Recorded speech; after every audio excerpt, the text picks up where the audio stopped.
Oke, selamat berjumpa kembali di pelajaran Matematika Sains bersama Budian. Hari ini kita akan membahas tentang fungsi naik, fungsi turun, dan titik stasioner. Oke, sebelum kita maju ke materi hari ini, apa sih yang harus kita kuasai sebelum kita menyelesaikan nanti di titik stasioner? Satu, kita bisa menentukan turunan pertama dari trigonometri. Sudah kita lakukan pada pertemuan kemarin ya. Kemudian menguasai atau memahami sudut-sudut istimewa. Ini adalah pembelajaran di kelas kelas 10 dan kelas 11. Yang ketiga, menyelesaikan persamaan trigonometri. Nah, ini yang penting ya, dan kita sudah pahami ini di kelas 11 Matematika Sains. Yang keempat, mengetahui syarat suatu fungsi dikatakan naik, fungsi dikatakan turun, dan stasioner.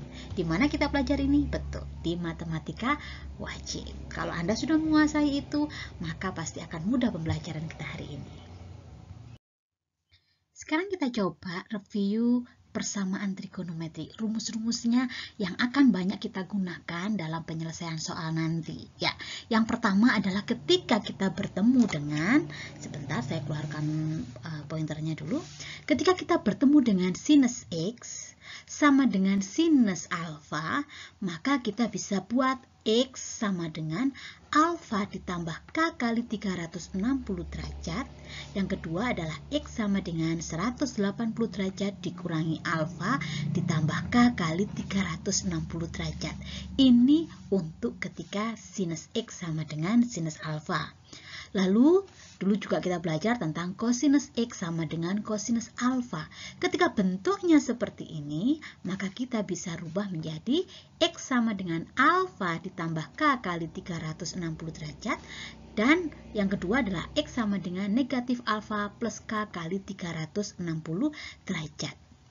Yang ketiga adalah bentuk tangen. Ketika tangen X sama dengan tangen alfa, maka kita bisa tuliskan menjadi X sama dengan alfa ditambah K kali 180 derajat.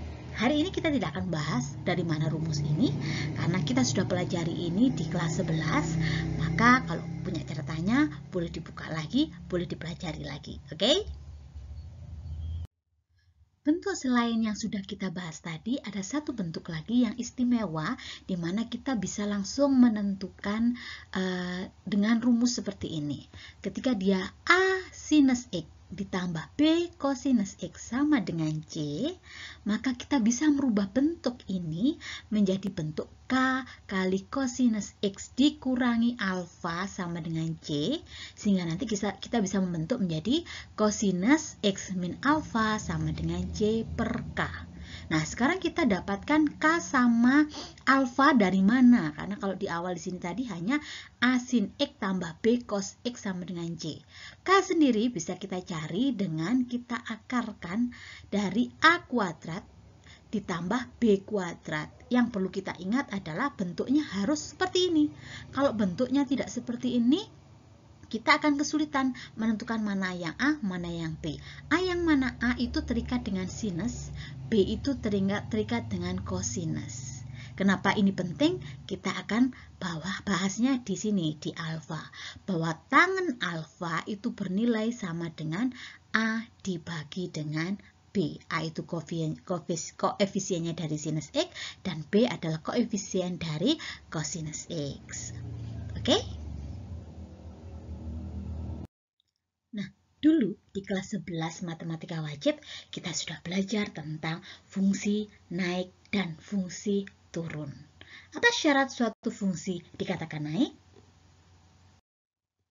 Ya, fungsi naik atau fungsi turun tentunya tergantung dari turunan pertama dari fungsi tersebut.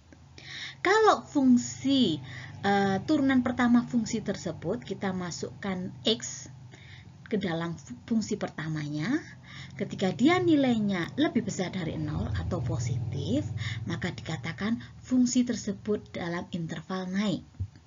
Sedangkan ketika X dimasukkan ke dalam turunan pertama, hasilnya adalah bilangan yang kurang dari 0 atau negatif, maka dikatakan fungsi tersebut ada pada interval turun. Nah, Masih ingat ya pembelajaran kita?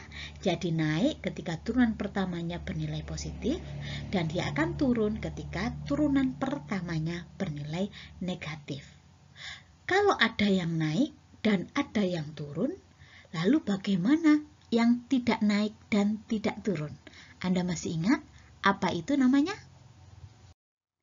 Fungsi yang tidak naik dan tidak turun kita kenal dengan istilah stasioner atau statis. Dia diam, tidak naik, tidak turun.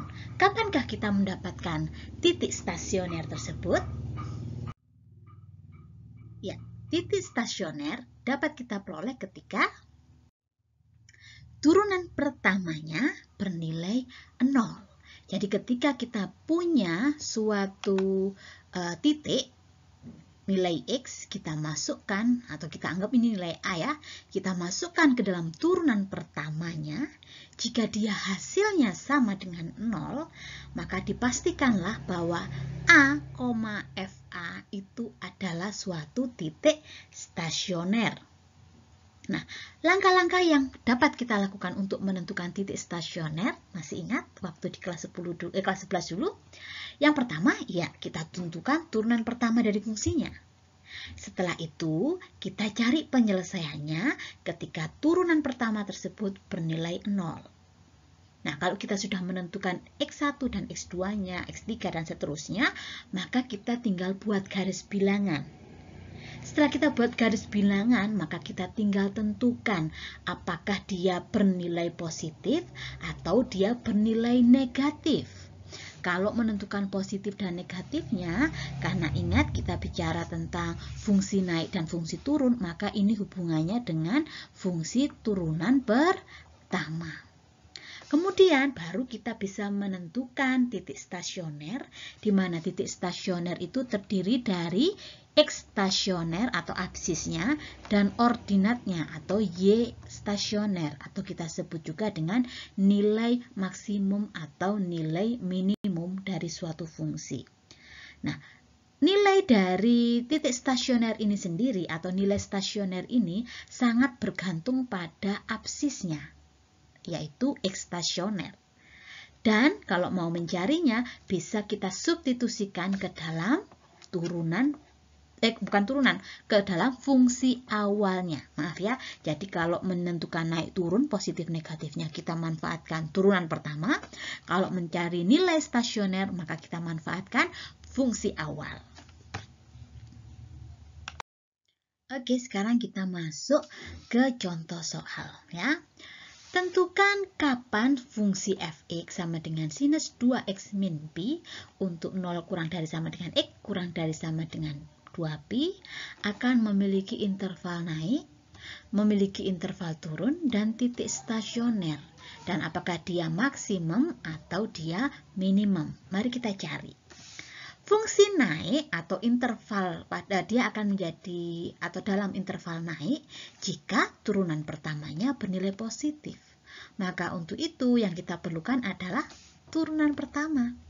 Fx sama dengan sinus 2x min pi. Maka kalau kita diminta mencari turunan pertamanya adalah ya sin diturunkan adalah cosinus. Maka dia adalah cosinus 2x min pi. Setelah kita menurunkan fungsinya, kita turunkan sudutnya. 2x min pi kalau diturunkan, betul, 2. 2 kita tuliskan di depan ya. Maka nilainya adalah 2 kali cos 2x min pi. Karena kita mau mencari interval dia naik dan turun, maka kita harus cari yang tidak naik, tidak turun. Berarti kita cari dulu pembuat nolnya. Nah, jadi cari turunan pertama yang menghasilkan nilai 0. Nah, dari soal kita dapatkan cosinus 2x min pi sama dengan 0. Maka kita perlu pikirkan cosinus berapakah yang menghasilkan 0? Cosinus berapa? Betul.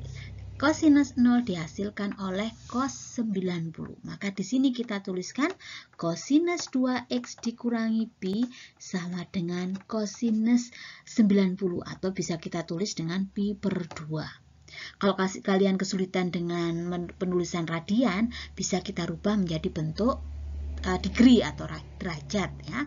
Maka cos pi per 2 itu cos 90. Maka ada dua, ingat. Cos X sama dengan cos alfa, maka X sama dengan alfa ditambah K kali 2pi. Dan X sama dengan negatif alfa tambah K kali 2pi. Kalau kita rubah karena kita familiar dengan derajat, mau dirubah derajat boleh. Kalau dirubah derajat maka 2X min 180 derajat sama dengan 90 derajat ditambah K kali 360 derajat. Sehingga ruas kiri kita tambah 180 supaya min 180 ini hilang. Di ruas kiri kita tambahkan 180, ruas kanan juga kita tambahkan 180, sehingga hasilnya adalah 90 ditambah 180 ditambah K kali 360. Sehingga diperoleh nilainya adalah 90 tambah 180 betul 270 derajat ditambah K kali 360. Karena kita mau mencari X bukan 2X, maka kedua ruas kita bagi dengan nilainya 2. Sehingga diperoleh X sama dengan 135 derajat. Hati-hati, ini juga dibagi juga.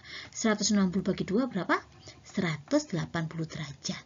Dengan K-nya itu mulai dari 0, 1, 2, dan seterusnya. Karena batas di soal ini adalah 0 sampai 2pi, atau kalau dibuat dalam bentuk derajat itu adalah 0 kurang dari X kurang dari 360 derajat, maka nanti nilai X yang di luarnya ini tidak memenuhi, begitu ya. Oke, kita mulai dari K0. Ketika K-nya 0, maka kita dapatkan nilainya 135 derajat. Ketika K-nya 1, maka 180 ditambah 135. Berapa nilainya? Iya, 315 derajat. Begitu pula untuk yang kedua. Kalau tadi sudah ada alfa plus K kali 360, berarti yang kedua adalah min alfa. Berarti min alfanya ini tadi ini ya. Pi per 2 atau 90, maka 90 derajat ditambah K kali 360. Maka dengan menjumlahkan kedua ruas ditambah 180, ini ditambah 180 habis, yang ini kalau ditambah 180 menjadi min 90 derajat ditambah 180 tambah K kali 360 derajat. Sehingga kita peroleh 2X sama dengan betul 90 derajat ditambah K kali 360 derajat. Dengan membagi kedua ruas dengan 2, kenapa? Karena yang dicari X bukan 2X, maka X-nya nanti adalah betul 45 derajat ditambah K kali hati-hati 180 derajat. Sehingga kita peroleh nilainya 45 tambah 180 berapa? Untuk K-nya mulai dari 0, K-nya 0 maka nilainya 45 derajat. Maka ketika K-nya 1, 180 ditambah 45 nilainya adalah 225 derajat. Kalau K-nya 2 berarti 360 ditambah, itu sudah melebihi dari batasnya, maka tidak perlu kita hitung. Sehingga kita dapatkan ada 4 titik yang membuat turunan pertamanya 0, yaitu 45 derajat, 135 derajat, 225 derajat, dan yang terakhir adalah 315 derajat. Nah, tadi setelah kita menemukan titik-titik pembuat nolnya, maka yang kita lakukan adalah membuat garis bilangannya. Dimulai dari 0 derajat, yaitu batas awalnya ya, 0 sampai 360. Yang dibatasi, kemudian titik-titik yang diperoleh tadi adalah 45, 135, 225, dan 315. Nah, sekarang saatnya kita mencari naik turunnya, positif, negatifnya. Berarti dimasukkan kemana? Ke turunan fungsinya, jangan ke fungsi awal. Jadi kalau positif negatif carinya ke turunannya, yaitu 2 cos 2x min pi. Bagaimana caranya? Kita masukkan salah satu saja titik yang tidak ada di titik-titik yang sudah kita tuliskan. Misalkan dari 0 sampai 45, kita tahu di sini ada sudut 30 derajat. Masukkan saja 2 kali 30, nilainya adalah 60 derajat. Maka 60 derajat dikurangi 180 adalah negatif 120.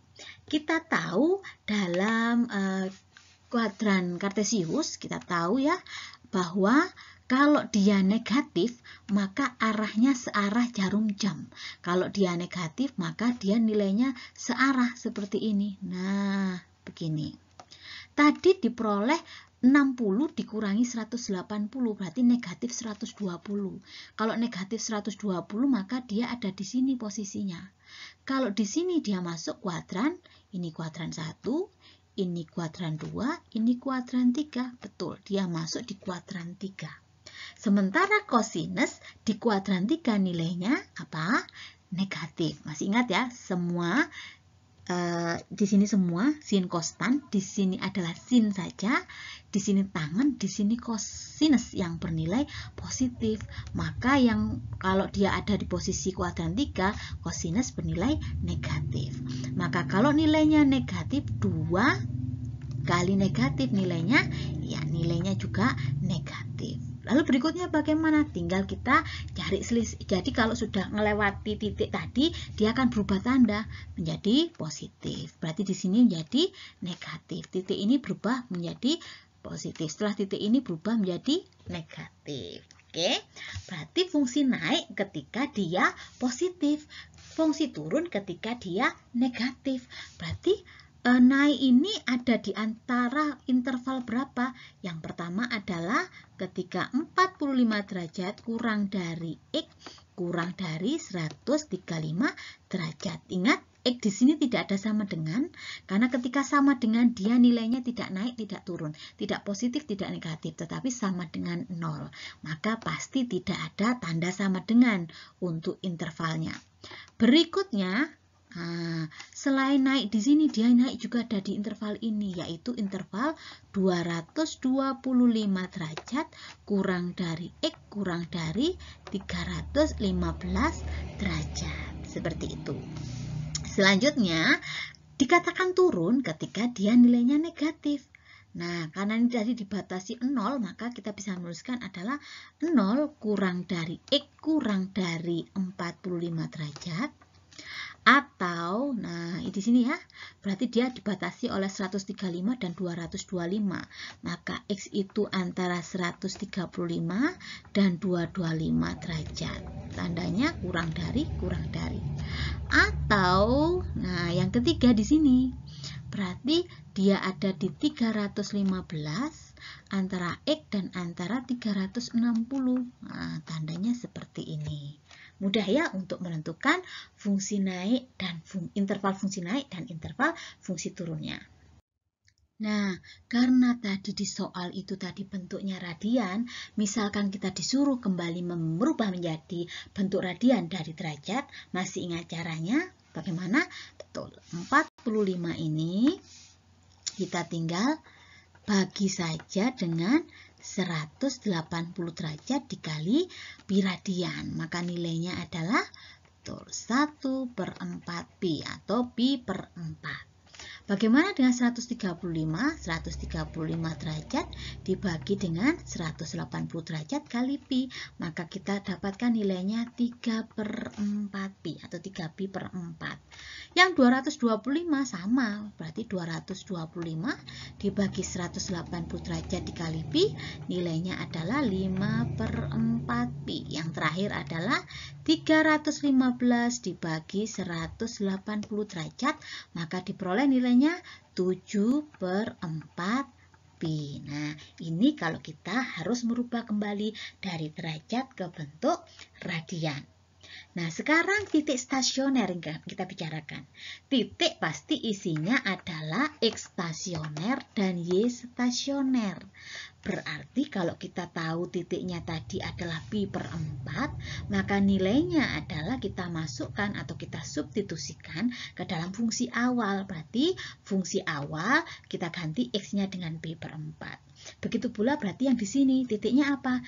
3/4 pi, V fungsi ketika X-nya diganti dengan 3/4 pi.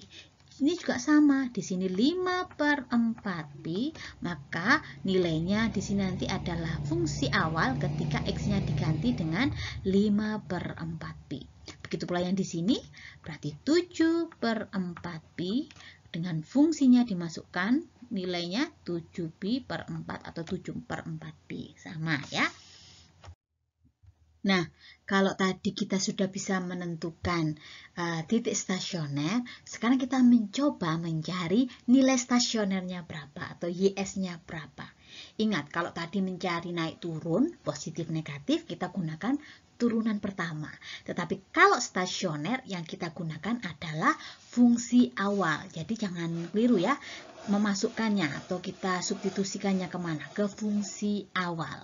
Jadi yang kita perhatikan adalah fungsi awalnya. Di sini fx sama dengan sin 2x min pi.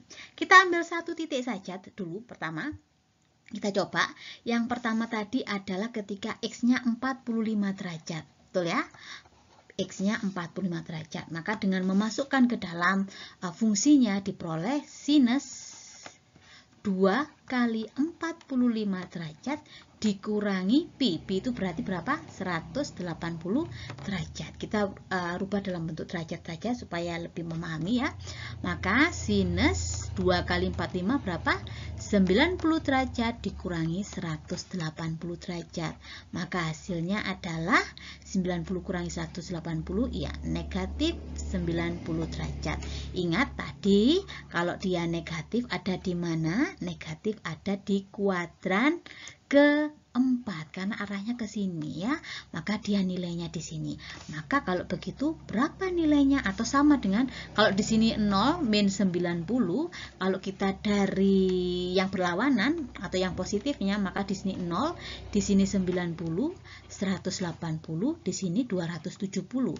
Maka min 90 akan sama dengan 270. Sinus di 270 nilainya adalah betul, nilainya negatif 1. Sehingga untuk titik stasioner X-nya 45 derajat atau tadi kita tahu dalam bentuk radian pi/4, nilai stasionernya adalah min 1. Sehingga kita bisa tuliskan di sini pi/4, min 1. Nah, kalau tadi kita sudah mencoba masukkan X-nya 45 derajat ke dalam fungsi awal, padahal kita dapatkan titik stasioner tadi tidak hanya 45, ada 135, ada 225, ada 315 derajat. Nah, dengan memasukkan satu persatu tentu akan membutuhkan waktu banyak. Satu. Kedua, kita tahu bahwa yang namanya fungsi trigonometri itu adalah fungsi yang grafiknya berbentuk gelombang dan dia berulang. Ya, nilainya akan selalu berulang. Maka kita bisa menggunakan rumus khusus ini, yaitu ketika kita tahu bentuknya seperti ini.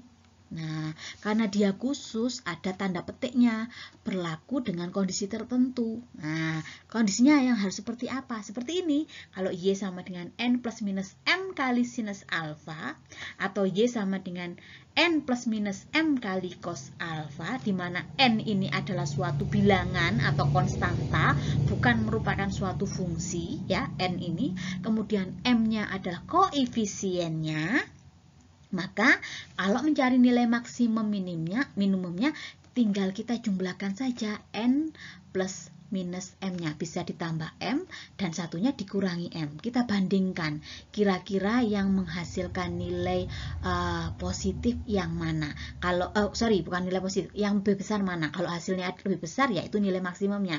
Kalau kemudian yang paling kecil itu berarti nilai minimumnya. Sama juga dengan kosinus. Kenapa kok bisa muncul rumus seperti ini? Karena nilai tertinggi dari sinus untuk sudut berapa saja, nilai paling besar adalah 1. Maka 1 kali M ya M. Kemudian kalau sinus alfa paling kecil nilainya adalah min 1. Semua sudut berapapun untuk sinus pasti nilai paling kecil adalah negatif 1. Maka negatif 1 kalau dikalikan M ya negatif M dan seterusnya ya. Kemudian yang kedua, jadi bentuknya yang pertama adalah N plus minus M sin alfa atau N plus minus M cos alfa. Yang kedua adalah ketika bentuknya A kali sinus alfa ditambah B cosinus alfa sama dengan C, maka kita bisa merubah bentuknya menjadi K dikali cos alfa dikurangi beta ditambah C. Sekali lagi saya ingatkan, karena ini kondisi khusus, maka bentuknya wajib seperti ini. Bagaimana kalau bentuknya tidak seperti ini? Maka rubahlah menjadi bentuk seperti ini. Ternyata dia tidak bisa dirubah menjadi bentuk seperti ini, ya jangan paksa pakai rumus ini. Nah, kalau kemarin ada yang bertanya tentang rumus cepat itu ada batasannya, berlaku pada kondisi khusus. Jadi tidak semua bisa kita terapkan di sana, begitu ya. Nah, sekarang kalau A sin alfa tambah B cos alfa sama dengan C bisa dirubah menjadi K kali cos alfa min beta alfa min beta ditambah C, maka yang kita butuhkan sekarang apa? Ini K sama betanya. Bagaimana menentukan K dan betanya? Perhatikan, K-nya sendiri itu adalah akar dari A kuadrat ditambah B kuadrat. A itu wajib yang perlu kita pahami, A itu adalah koefisien dari sinus alfa, kemudian B ini adalah koefisien dari cosinus alfa. Sedangkan beta bisa kita cari dengan tangen beta sama dengan A per B, seperti itu. Maka kalau kita bisa memperoleh nilai K-nya, maka maksimum dan minimumnya ya kalau maksimumnya K ditambah C, kalau minimumnya ya min K ditambah C ya. Tergantung dari penjumlahan ini yang menghasilkan bilangan terbesar, dua-duanya ini yang terbesar yaitu maksimumnya. Kalau hasilnya paling kecil ya itu nilai minimumnya. Semoga bisa dipahami ya. Nah, untuk soal ini tadi coba kita tafsirkan, kita menerka bentuknya. Apakah dengan menggunakan rumus, kita bisa langsung menentukan tanpa memasukkan X stasionernya ke dalam fungsi awal. Tetapi tetap yang kita, karena mencari nilai stasioner, yang kita pakai acuan adalah fungsi awalnya. Fungsi awalnya adalah sinus 2X min Pi. Berarti bentuknya apa ini? Iya, bentuknya sama dengan Y kali M kali sinus alfa. Begitu ya. Tadi kita dapatkan kalau Y sama dengan M kali sinus alfa, maka dia akan maksimum ketika sin ini nilainya 1. Dan akan minimum ketika sin ini nilainya negatif 1. Berarti kalau maksimum sinnya 1 kali M. Gitu kan ya? Maka di sini M-nya berapa? M-nya itu adalah koefisien di depannya sin. Di sini depannya sin berapa nilainya? 1. 1 kali sinus 2X min Pi. Berarti M-nya 1. Maka dia akan maksimum ketika nilainya 1. Dan akan minimum ketika dia sinus alfa ini atau sinus 2X min Pi ini bernilai negatif 1. Berarti negatif 1 dikalikan 1, ya nilainya min 1. Jadi untuk fungsi ini hanya ada dua kemungkinan maksimumnya dan minimumnya. Maksimumnya pasti bernilai 1, minimumnya pasti bernilai negatif 1. Nah, kalau tadi kita sudah bisa menentukan berapa nilai maksimum dari fungsi tersebut dan berapa nilai minimum dari fungsi tersebut, sekarang yang ditanyakan, lah dari keempat titik ini, mana sih yang maksimum dan mana yang minimum? Bagaimana kita menentukan? Dengan melihat fungsi naik dan fungsi turunnya. Di awal tadi kan kita sudah menentukan ya, kapan dia naik, kapan dia turun. Perhatikan, kalau maksimum, seperti yang kita pelajari waktu kelas 11 kemarin ya, jika ini adalah titik stasionernya, jika maksimum itu ketika di sebelah kirinya dia positif, sebelah kanannya dia negatif, maka dia naik, berhenti, dia turun, maka dia akan maksimum. Kalau minimum bagaimana? Kalau minimum berarti kebalikannya. Ketika ini XS, maka dia di sebelah kiri turun, kemudian dia naik. Jadi bentuknya akan seperti ini. Maka ini adalah nilai minimumnya. Lalu belok bagaimana? Maka belok ada dua kemungkinan. Kemungkinan yang pertama adalah yang di sebelah sebelah kirinya dia positif, sebelah kanannya juga positif. Maka dia naik, berhenti, naik lagi. Ini belok. Sama juga ketika dia negatif dan negatif. Turun, berhenti, turun. Nah, ini namanya belok. Nah, sekarang di titik ini kita tahu tandanya tidak ada yang plus-plus apa min-min. Semuanya min plus. Nah, saling berubah. Setelah ketemu titik stasioner, tandanya berubah. Maka kita cari, kita lihat sekarang ya. Di 0 sampai 45 dia turun. Di 45 dia berhenti karena stasioner, kemudian naik lagi di titik ini. Maka dia nilainya betul minimum. Kalau minimum berarti 45 tadi nilainya negatif 1. Di antara 45 sampai 135 dia naik. Di 135 dia berhenti, kemudian turun, berarti nilainya maksimum. Maka untuk titik 135 atau 3pi per 4 ini nilainya maksimum. Tadi nilai maksimum kita hitung berapa? 1. Selanjutnya, di antara 135 sampai 225 dia turun. Di 225 dia berhenti, di sini dia naik. Maka dia akan membentuk nilai minimum. Maka nilai untuk 225 atau 5pi per 4 nilainya negatif 1. Berarti kalau di 315 bagaimana? Di sebelah kirinya dia naik, berhenti, dia turun. Maka dia bernilai maksimum. Oleh sebab itu 7pi per 4 dia bernilai 1. Nah, semoga bisa dipahami ya. Nah, supaya semakin mahir lagi, mari kita lihat contoh kedua. Tentukan interval fungsi naik dan turun dan titik stasioner dari fx sama dengan 2 cos 2x untuk x antara 0 sampai 2pi, berarti antara 0 sampai 360 derajat. Ingat, fungsi naik ketika turunannya positif, fungsi turun ketika turunannya negatif. Berarti sebelum kita mencari mana yang positif negatif, kita cari yang tidak naik, tidak turun, atau turunannya sama dengan 0. Karena fungsi awalnya 2 cos 2x, maka turunan pertamanya apa? Cosinus 2x, turunannya apa? Kita tulis ya, 2 kali turunannya adalah sinus negatif. Negatif 2 sinus 2x kita kalikan dengan turunan sudutnya berapa? 2. Atau bisa kita tuliskan fx sama dengan f aksen atau turunan pertama fx sama dengan negatif 4 kali sinus 2x. Nah, karena tujuan kita tadi mencari pembuat nolnya, maka kita cari min 4 kali sin 2x sama dengan 0. Dengan membagi kedua ruas dengan negatif 4, maka diperolehlah sinus 2x sama dengan 0. Nah, karena sinus 2x tadi sama dengan 0, kita ingat lagi. Ingat, kalau sinus x sama dengan sinus alfa, maka akan ada dua kemungkinan. Kemungkinan pertama adalah x sama dengan alfa plus k kali 360, atau x sama dengan pi min alfa ditambah k kali 360. Oke, nah sebelum kita menentukan berapa alfanya, kita tuliskan di sini sinus 2x sama dengan, ini wajib dan harus, pembuat 0 pada sinus berapa?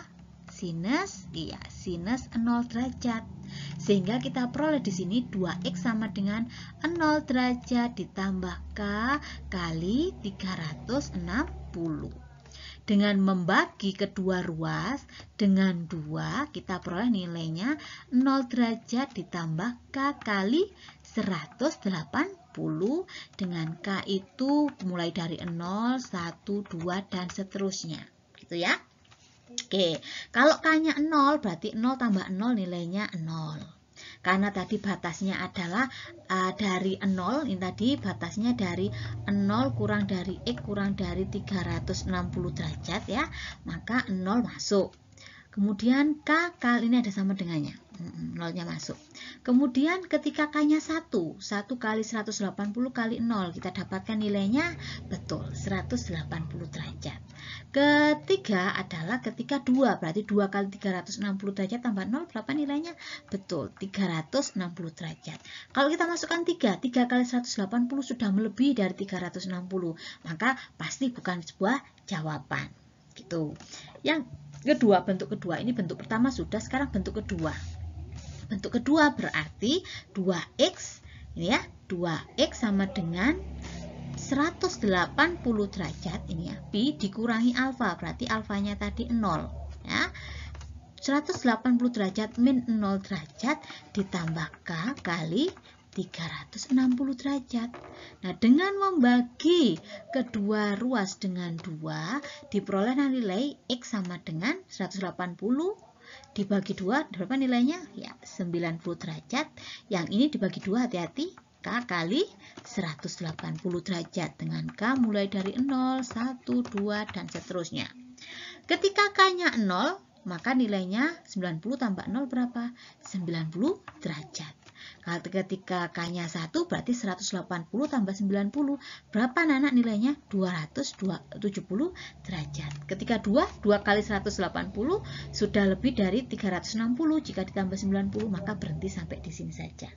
Maka berapa titik yang kita temukan?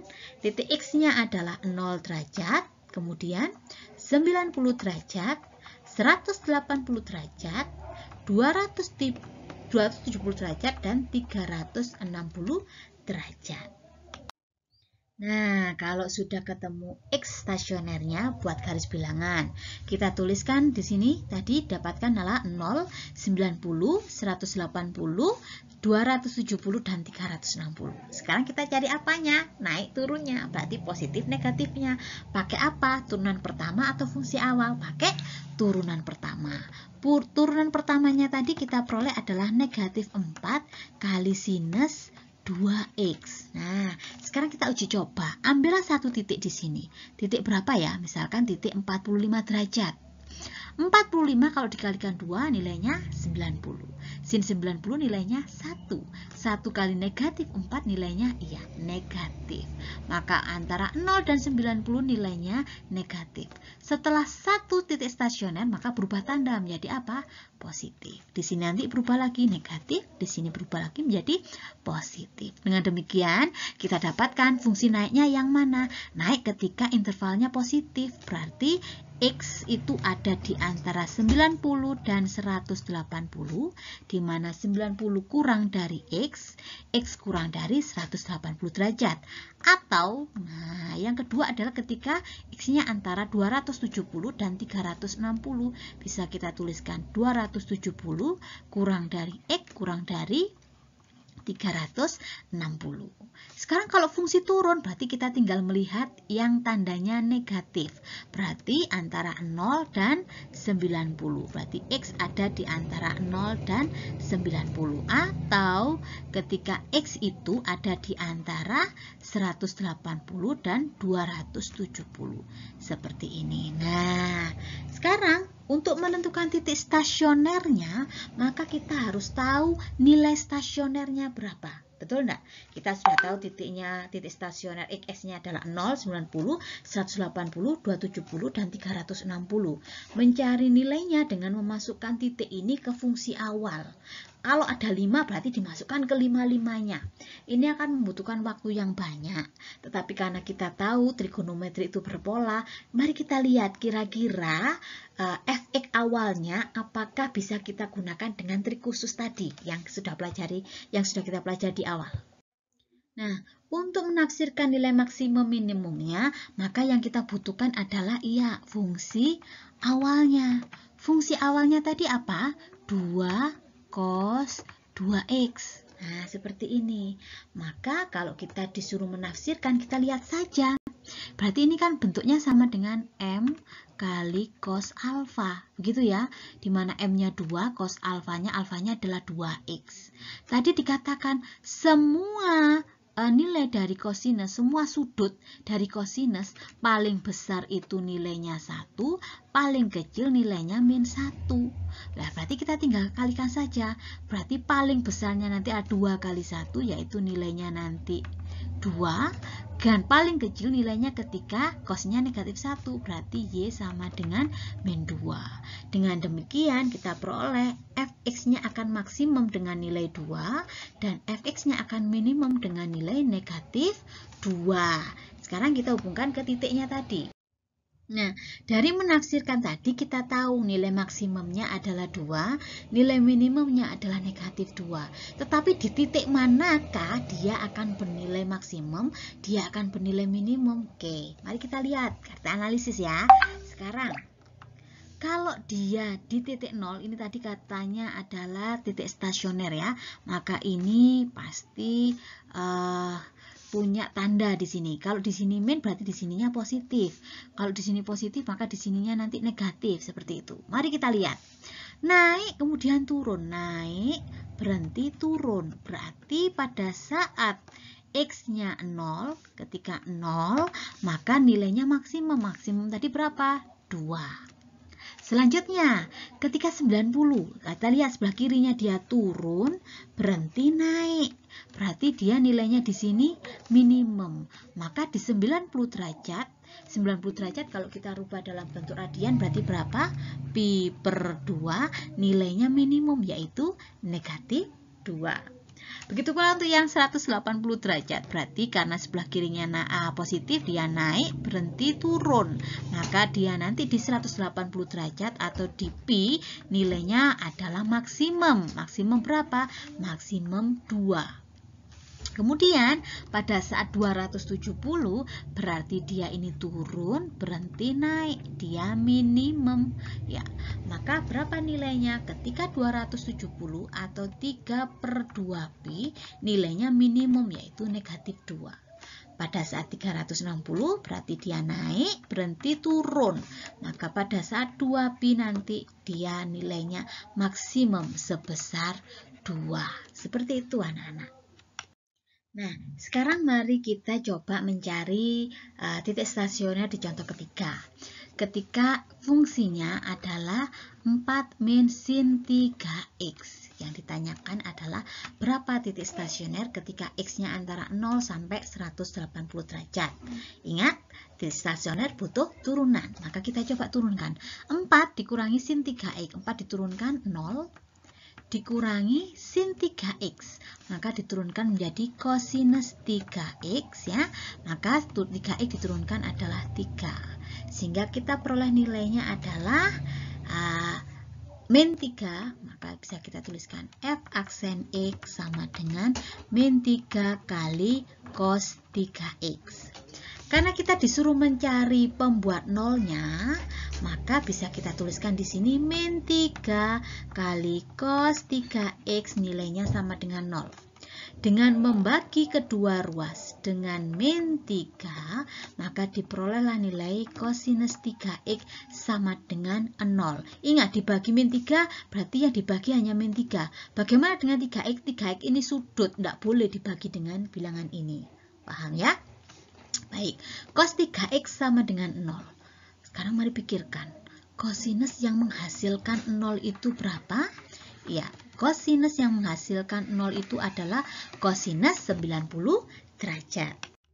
Oke, karena cos 3x sama dengan cos 90 derajat, kita ingat bahwa cosinus x sama dengan cosinus alfa, maka x ada dua kemungkinan. Kemungkinan pertama, x sama dengan alfa plus k kali 360 derajat. Kemungkinan kedua adalah x sama dengan negatif alfa plus k kali 360 derajat. Nah, karena di sini tadi kita ketemu ini 3x, berarti ini alfanya, maka yang pertama adalah 3x sama dengan 90 derajat ditambah k kali 360. Dengan membagi kedua ruas dengan 3, maka diperolehlah nilai 30 derajat ditambah k kali 120. Dengan k bisa dari 0, 1, 2, dan seterusnya. Oke, karena batas dari soal ini tadi dibatasi dari 0 sampai 180 saja, maka kalau dia nilainya kurang dari 0 tidak memenuhi, lebih dari 180 juga tidak memenuhi. Kita buat K-nya 0, 0 kali 120, 0, 0 tambah 30, maka nilainya 30 derajat. K-nya kita naikkan 1, 1 kali 120, 120 tambah 30 berapa? 150. K-nya kita naikkan 2, 2 kali 120, 240, tambah 30 sudah melebihi 180, maka tidak perlu kita hitung, cukup di sampai 150. Yang kedua, berarti 3X sama dengan min alfa, berarti min 90 derajat ditambah, K kali 360. Dengan membagi kedua ruas dengan 3, maka kita peroleh X sama dengan min 30 derajat ditambah K kali 120 derajat. Maka diperolehlah nilai ketika K-nya 0 min 30. Min 30 jelas tidak memenuhi.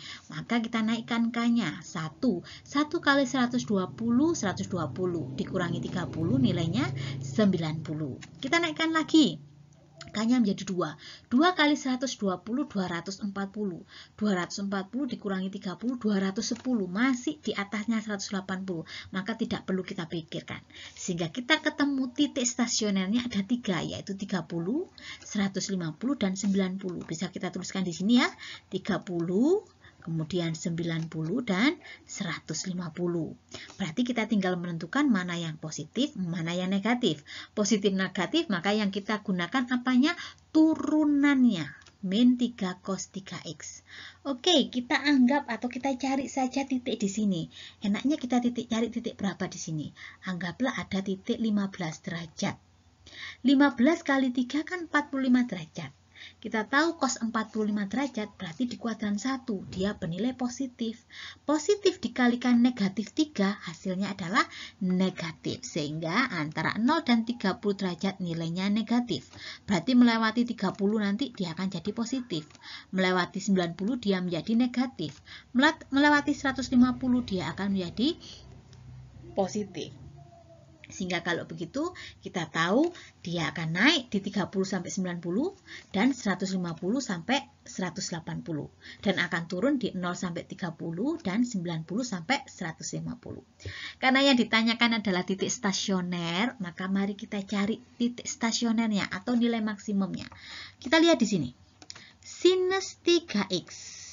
Nah, sinus 3X ini akan ada dua kemungkinan nilai. Bisa positif 1, bisa negatif 1. Baik, kita jumlahkan coba. Kalau 4 dikurangi 1, nilainya adalah berapa? 3. Kalau yang kedua, 4 dikurangi negatif 1, ternyata nilainya 5. Berarti ini nanti bernilai maksimum, maka ini nanti nilai minimum. Jadi untuk fx sama dengan 4 min sin 3x, nilai tertingginya adalah 5, nilai terendahnya adalah 3. Tetapi di posisi yang mana? Yang 30, 90, apa 150? Kita tinggal tentukan dari plus minusnya. Kalau di sebelah kiri dari 30 ini adalah negatif, maka min berhenti naik, berarti dia akan membentuk nilai minimum.